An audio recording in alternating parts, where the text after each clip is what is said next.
Welcome to the workflow on how to create a workflow.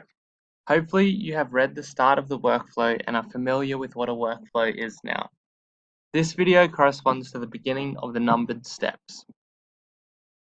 As you can see, we are at the dashboard for the back end of the OGT intranet. From here we are going to want to pan down the left side of the screen, hover over courses, and click Add New Course. Now that we have created a new course, first we need to name the course. We will name this one How to Create a Workflow.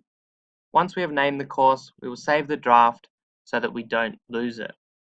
Make sure to continuously save your workflow so that you don't lose any progress. We will then go ahead and switch to the front-end editor to begin our workflow. Front-end editor allows us to select and drag and drop certain elements into our workflow. For most workflows, we will only need text boxes and embedded videos. We'll go ahead now and select a text box from the element menu. Now we can begin writing out the steps for our workflow.